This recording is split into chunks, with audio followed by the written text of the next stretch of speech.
Isang magandang buhay at mapagpalang araw mga kagulay. Welcome po uli sa ating tag price update ng mga sariwang gulay na dumadagsa araw-araw. Dito lang po yan sa ating Kabanatuan Vegetable Training Center, Palengke ng Sangitan.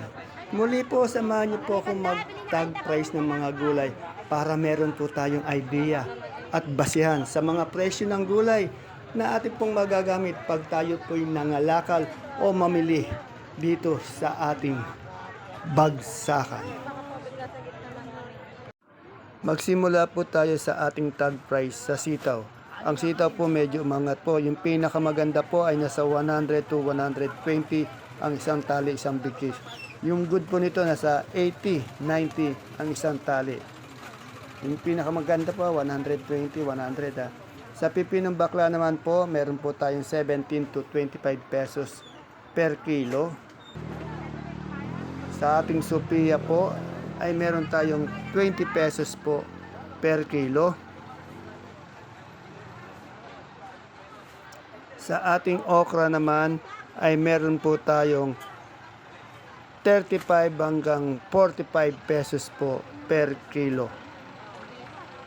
Sa ating upo po, ang ating isang bundle nasa 150 to 100 isang bundle. Sa ating mais, yung dilaw natin po, nasa 15 pesos ang isang kilo, 150 isang bundle. Yung puti po, 25 to 30 pesos ang isang kilo. Sa ating kamatis po, ay nasa 16, 18 hanggang 20 pesos po ang isang kilo ng ating kamatis. Sa bonito nating ampalaya, nasa 25 pesos po ang isang kilo.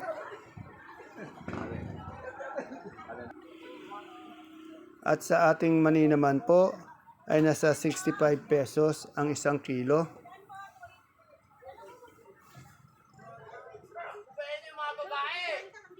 Sa ating siling Taiwan po o siling labuyo ay nasa 40 pesos ang isang kilo.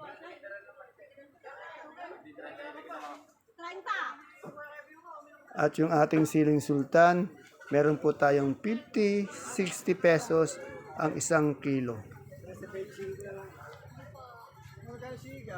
Yung ating sigarilyas naman po, 80 to 90 pesos ang isang kilo.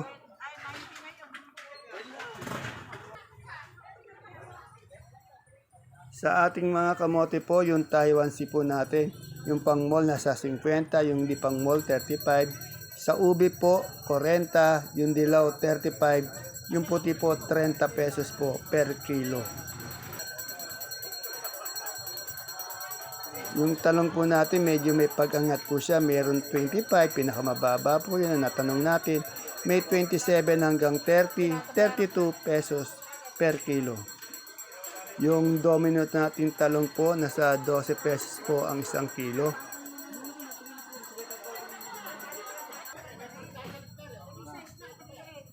At yung ating patolang kinis, nasa 25 pesos po ang isang kilo. Sa atin naman pong bonitong ampalaya, nasa 25 pesos po ang isang kilo. Yung ating patolang palitpik, nasa 25 po ang isang kilo.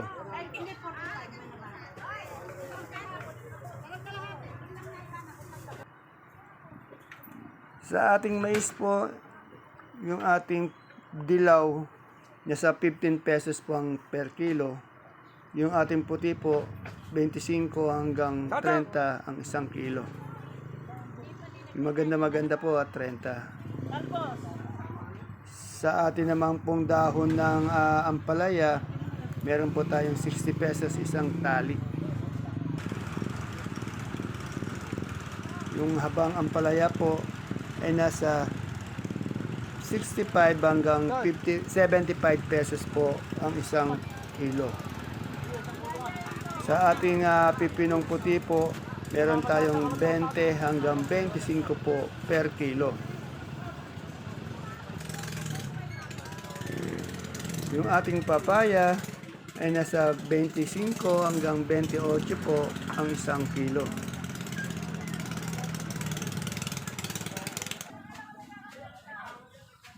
Yung ating pechay po, nasa 25 hanggang 30 pesos ang isang kilo, medyo umangat.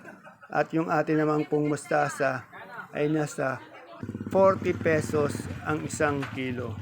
Sa Suprema po natin, 24 po yung big, 22 po yung medium, 18 po yung small.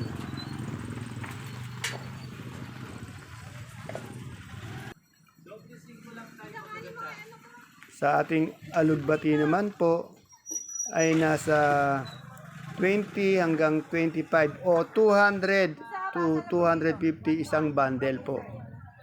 Yung ating daon ng sili po, yung siling damonyo po, nasa 50 hanggang 60 pesos po ang isang kilo. Yung ating namang pong mga gabing galyang, yung ating pong pula 30, yung puti 32 per kilo, at yung sinibuyas po natin nasa 60 pesos ang isang kilo. Sa atin naman pong puso mapagmahal, nasa 30 pesos ang isang kilo.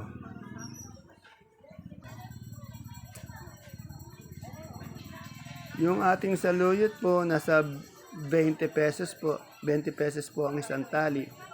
At yung ating kamote ay nasa 7 pesos po ang isang tali.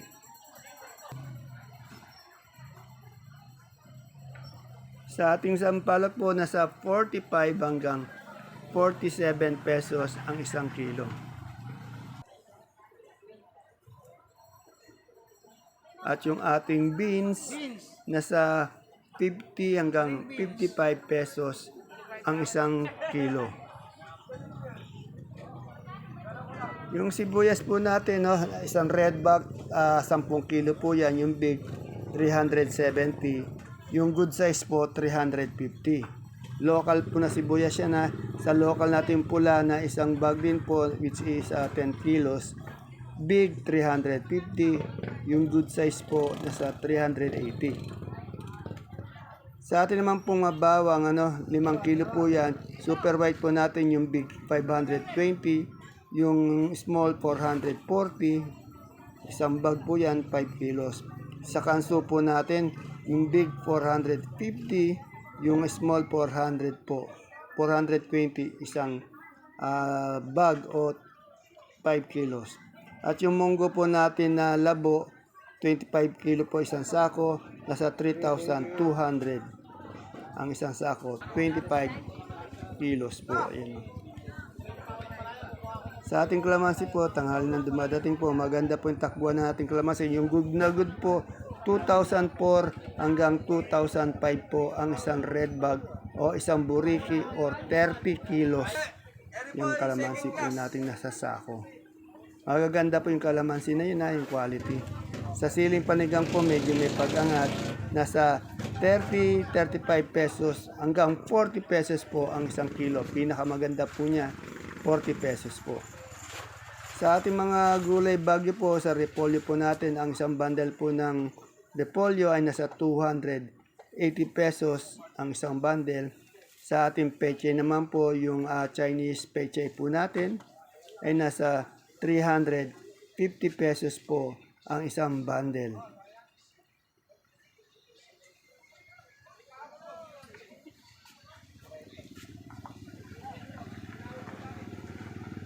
Yan sayote po natin, nasa 480 po ang isang bundle ng sayote. Sa carrots po ay nasa 1,300 ang isang bundle. Sa ating patatas naman po ay nasa 580 ang isang bundle. Yung malaki po yun. Sa marble naman po, nasa 450 po ang isang bundle. Ayan po yung marble kasi laki ng bola ng jackstone. Sa ating broccoli naman po, ang per kilo ng ating broccoli maganda ay nasa 70 pesos ang isang kilo. At siyempre, yung ating namang cauliflower po ay nasa 60 pesos po ang isang kilo. Sa atin naman pong sitsaro ay nasa 150 po ang isang kilo. Yung ating pong young corn nasa 25 pesos per styro. 25 is yung young corn, 150 naman yung ating sitsaro isang kilo. Yung ating imported na lemon po nasa 200 pesos isang kilo. At sa ating red bell naman po ay nasa 150 pesos ang isang kilo ng ating red bell. At syempre yung ating namang pong green bell ay nasa 200 pesos din po ang isang kilo. Yung ating Baguio beans po medyo umangat po siya ay nasa 100 pesos ang isang kilo ng ating Baguio beans. At yung ating celery, nasa 100 pesos po ang isang kilo. At yung katabi niya pong leeks naman ay nasa 120 pesos ang isang kilo.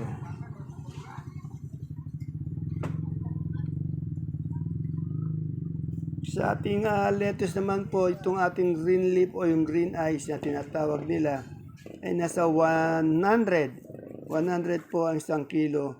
At sa lettuce natin romaine po ay nasa 100 din po ang isang kilo. Wala po tayong iceberg o yung lettuce na bilog. Sa atin naman pong pak choy o yung butchoy ay nasa 100 pesos po ang isang kilo.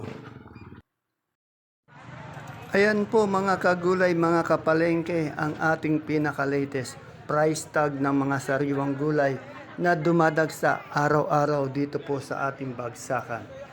Please don't forget to subscribe sa ating channel, Dan TV Mr. Palengke, para po sa araw-araw natin pag-update ng mga presyo ng mga gulay dito sa ating bagsakan. Ingat po tayo sa tindi ng init, magdala po tayo ng payong pag tayo po nangalakal dito sa ating bagsakan. See you po again tomorrow for my next tag price update. Bye-bye!